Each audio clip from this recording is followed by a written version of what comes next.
So, we're back sa pong mapagpalang magandang gabi at mga ilang minuto lang ay mag-uumaga na sa ating mga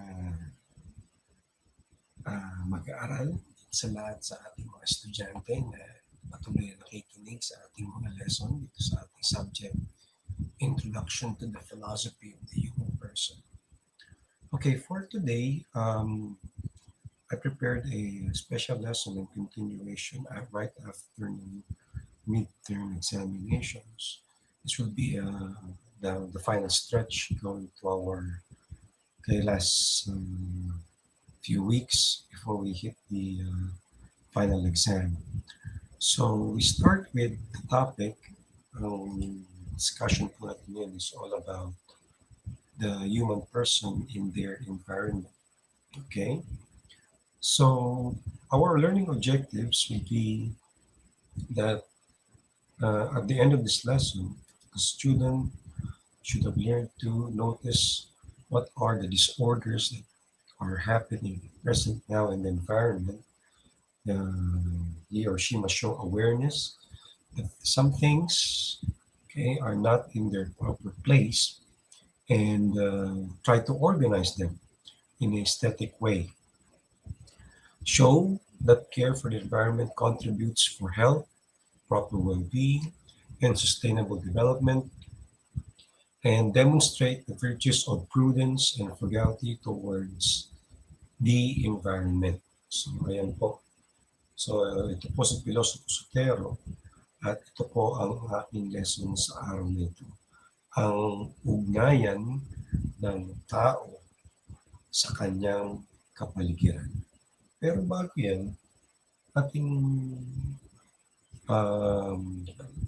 pag-usapan kung ano nga ba ang kahulugan o ang meaning ng kapaligiran at bakit parte ito ng paksa natin sa filosofiya. Well, ayon kay Mr. Webster, sabi sa kanyang dictionary that the word environment refers to the natural world as a whole or in a particular geographical area, especially when it is affected by human activity. Maraming tawag o tinatawag sa environment na ginagamit natin sa iba't ibang uri ng aspeto, like sometimes we call it as nature, the earth, Mother Earth, the planet, the ecosystem, the biosphere, Mother Nature, and so much more. But the reason why at this point, ang environment ang naging paksa natin ay dahil sa present time na ito, sa panahon kasalukuyan, ay nakararanas ang ating kapaligiran, ang ating mundo ng tinatawag na mga disorder. Ano po yung disorder? When we say disorder, okay, these are the things, these are environmental phenomena that somehow affects the natural course of our ecosystem. Or in other words, ito yung mga bagay na malaki ang ginagawang impluensya para malagay sa alanganin o peligro ang ating kapaligiran. Ngayon, may dalawang tinatalakay na disorder sa paksang ito. Una dyan ay ang pollution. Okay? Our natural environment becomes so imbalanced because it is succumb o siya ay nasasakal, no, sa iba't ibang uri ng pollution. Sa science, pinag-aralan yan, biology, that there are so-called air pollution, water pollution, no? There's also land pollution, at idagdag mo pa yung noise pollution. So lahat ng yan contributes, no, to the imbalance situation of the environment, and it's a threat to its sustainability. Pangalawa sa nabanggit na disorder naman ay ang tinatawag nating overpopulation.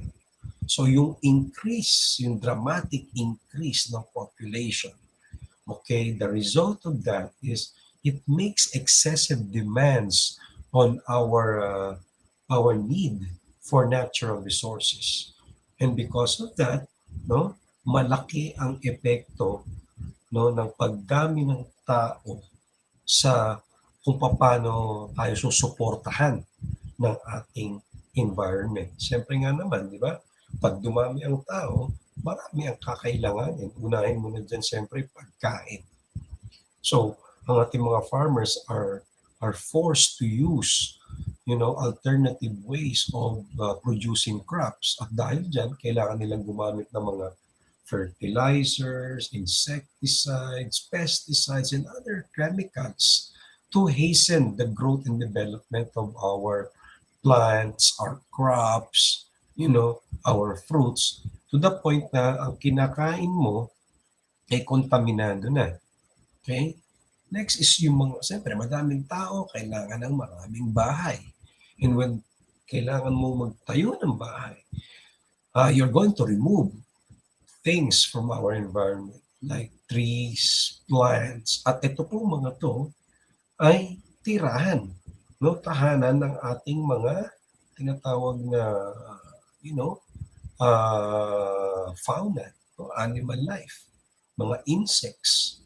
Okay? So, ang nangyayari is, yung tendency is pwedeng magkaroon ng talagang imbalance, okay, to our environment because of the continuous growth of population. Kaya, aminin man natin, no, mga kapwa ko, nakakayamang sabihin na tayong mga tao sa panahong ito, ang kinikilalang pinaka-polluting type of species. Dahil sa dami natin, sa patuloy na pagdami natin, ay patuloy din, no, ang paglaki at pagdami ng kalat at mga intoxicating materials na itinatapon natin sa ating kalikasan. Kaya naman, pag hindi tayo huminto o hindi natin na-aksyonan ang bagay na ito, malaki ang magiging epekto nito sa atin at sa susunod pang mga henerasyon. Ngayon, yan ang dalawang binanggit natin, yung the two most known, no? Well-known disorder. Kaya ulitin natin, una ay ang pollution and then overpopulation.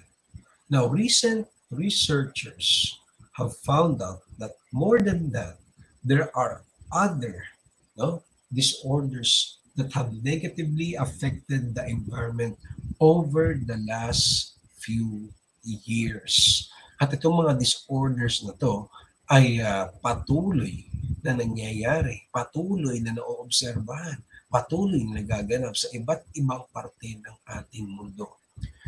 Okay? May 10 binanggit sa ating module dito. Una, yung the use of chemical fertilizers. Then, removing trees and plants. Nabanggit ko na yan kanina. And then, the waste generated in farm and meat processing plants. No?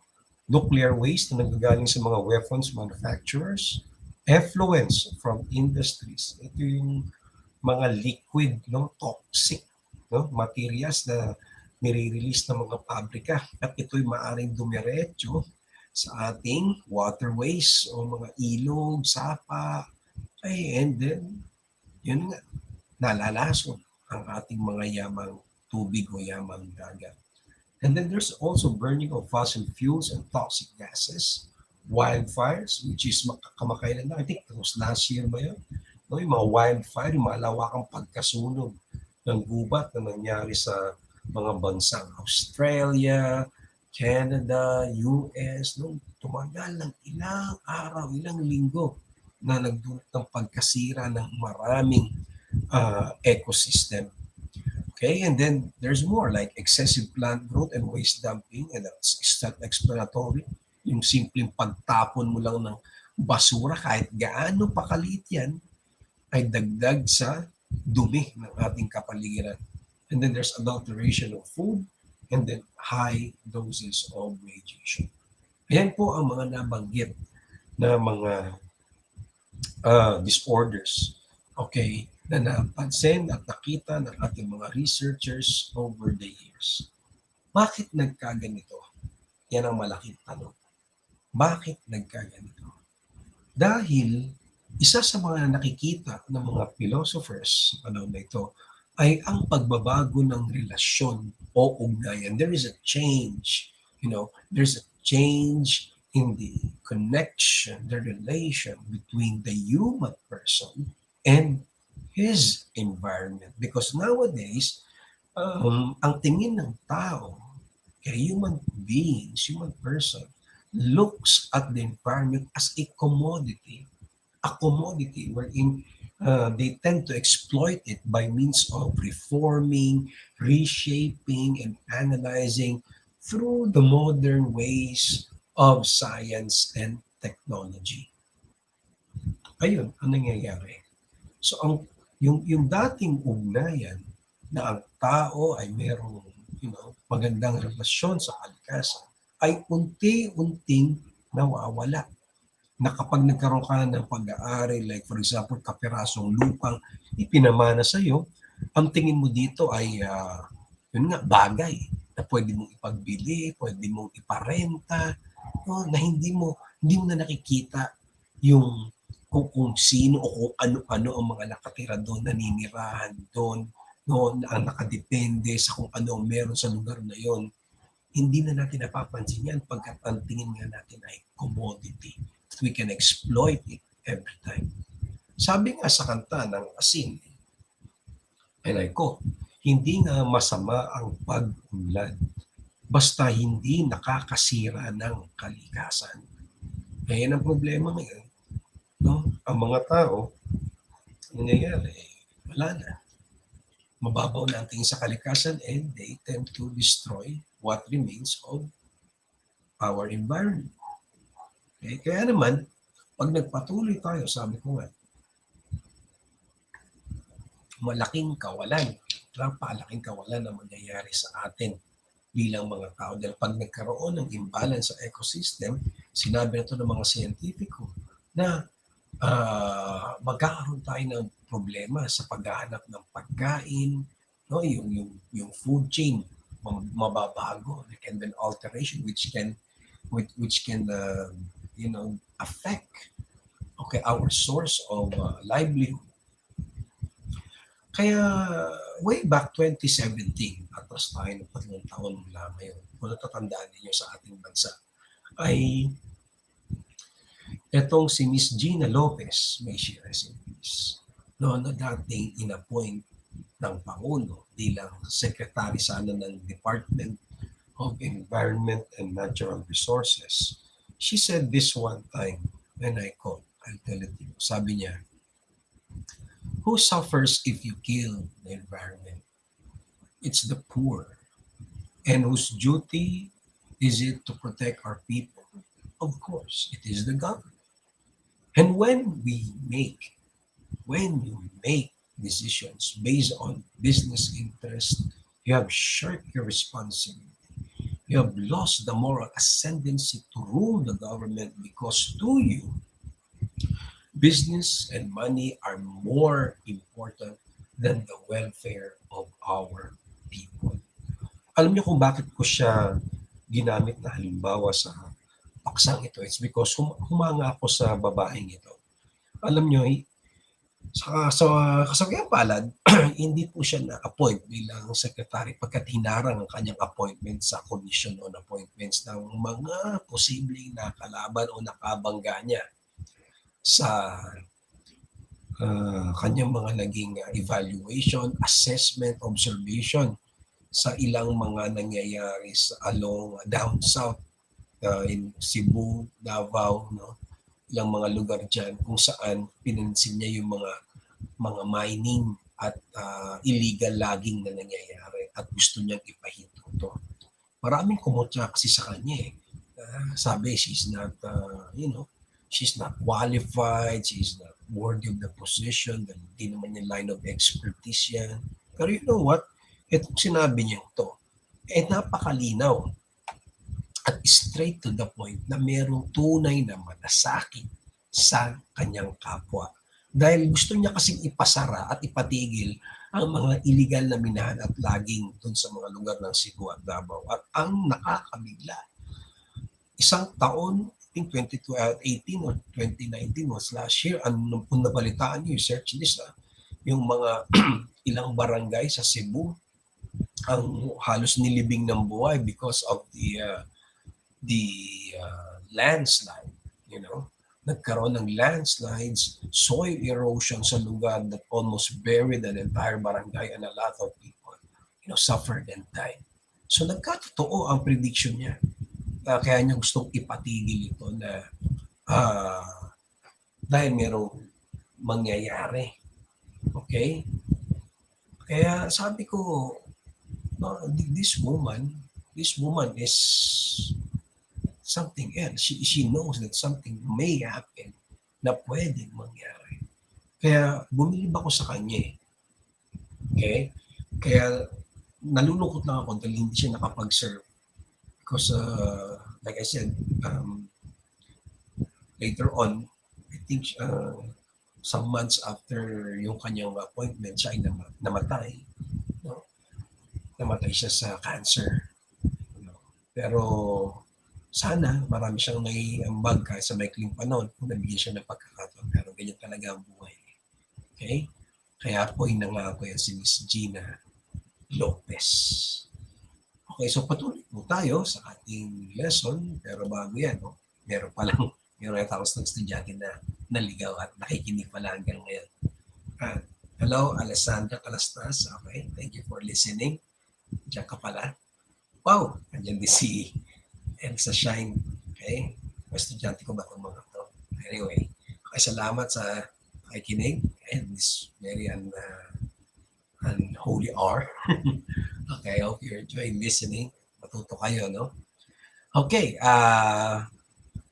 going back to the topic. Okay, himakoy pa si Jasper. Hello, Jasper. Good evening to you as well. Going back to the topic. Okay, punta ngayon tayo dun sa ngayon, ano na yung solusyon? Ano na yung pwede natin gawin para maibalik maiayos natin, maitama natin itong nangyayari sa ating kapaligiran. Diyan sa ating module, kung titingnan ninyo mga estudyante natin sa philosophy, meron tayong tatlong approach na sinuggest on how we can organize in our aesthetic way the disordered environment. So there were three mentioned there. Una ay yung ating sense of ingenuity, our sense of creativity, and of course, yung ating aesthetic sense. Because God endowed us with a rational mind. Okay? Binigyan tayo ng wisdom, talino at lahat para isaayos kung ano man ang mali na nangyayari sa ating kapaligiran. Kaya itong tatlong to ang maggagabay sa atin philosophically in how we can address the problem, okay, of global climate change that is happening nowadays. Okay?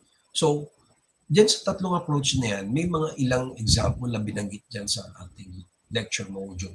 No? So when we talk about ingenuity, creativity, aesthetic sense, there are several approaches that we can use to address the problem regarding disorders happening in the environment. Unang diniscuss dyan ay yung natural family planning o family planning na lang sabihin natin. Kasi nga, isa sa mga major disorders na binanggit natin kanina ay tungkol sa overpopulation. Walang masama sa population dahil kailangan natin ng tao. Hindi naman sinasabi masama mga anak o mag-anak. Ang sinasabi natin ay hindi maganda yung sobra mag-anak to the point na mag-aanak ka nga, hindi mo naman kayang suportahan, di ba? Make sense? Hindi pinagbabawal ang mag-anak. Kaya ako naman sa ibang mga bansa, no? Ang naging thrust nila ay control, magkaroon ng birth control sa bawat couple, bawat pamilya. Meron sa Japan, sa Korea, di ba? Mga bansang yan, only caters to at least one or two siblings. Basta yung kaya nila. Dahil para in the long run, hindi sila maging pasakit o pabigat din ng lipunan. Okay? So family planning is one approach using your sense of ingenuity. No? Creativity in the sense, bala na kayo kung gusto nyo piliin. Whether gusto nyo yung natural family planning or yung artificial, it doesn't matter. Okay, this is philosophy. No? Choice yan ng mga couple kung anong gagawin nila or birth control. Okay? To avoid overpopulation. And another thing is that kailangan ibalik natin ito. Ito gusto ko yung common good. No? Tinan niyo sa lecture ninyo. Yung common good niyan is something that is not common. Lagi nyo nandang common good. Ano yung common good? The definition that we have for that, ito nasa module natin. When we say common good, sinimplihan ko na lang ha. Pag sinabing common good, it is doing the best course of action for the greater number of people. Yan ang pinaka-basic sa tingin ko. No? Na sabi ko definition ng common good. So, ano nga ba ulit ang common good? Sabi nga, it is the best course of action. Ito yung pwede mong gawin. Yung pinaka-the best mo magagawa. Para kanino? No? Para kanino? Hindi sa lahat. No? Hindi sa lahat. Kaya nga sabi, it is doing the best course of action for the greater number of people. Yung para sa nakakarami. Eric, andiyan ka ba? Eric, arrogansya. Tandaan mo yan, sinabi ko sa iyo. Yung gagawin mong common good ay yung para sa nakakarami. Dahil, ano man ang gawin mo, Miss Mariel Grace Datu, okay, good evening. Ano man gawin mo maganda sa iyong kapwa, hindi lahat ng tao, hindi lahat ma-appreciate kung ano yung ginagawa mo. Tama? So, kahit anong ganda, Jupilin, Matthew Balaoro, okay? Kahit anong ganda ng ginagawa natin, minsan hindi natin ma-appreciate lahat. Pero, it doesn't mean that we stop there. Kasi ang hirap sa atin, kaya common good No, we try to do something for a lot of people, but some people, reject us. Some people mock us. Kaya huwag kayong papadala dun. Kasi nga common good Gawin nyo pa rin, i-execute nyo pa rin kung ano yung tingin nyo, yung paniniwala nyo, makakabuti para sa mas nakakarami. Hindi kinakailangan para sa lahat because you cannot please everybody. At least yung nasa nakakarami. Okay? Naintindihan ba? Yung Saint Jane Ponce. Okay? Yung para sa nakakarami. Huwag niyo intindihin yung mga bashers ninyo, yung mga haters ninyo. Mamatay sila sa inggit. Bayaan niyo sila. Basta kayo, alam niyo, ginagawa niyo to para sa grupo ninyo, para sa sarili ninyo, para sa kaliligaya mo, kaliligaya ng pamilya mo. Gawin mo yun. Okay? Christine Ann Capistrano. Magandang gabi. Okay? So, ito yung mga approaches na babasa na natin. Okay? Pagdating naman sa isa pang approach, ito yung pinaka-importante sa lahat. Yung sustainability. Okay? Sustainability. Sustainability, ito maririnig nyo lagi itong word na to when we talk about our relationship with the environment. Kasi lagi itong ipinopromote sa atin.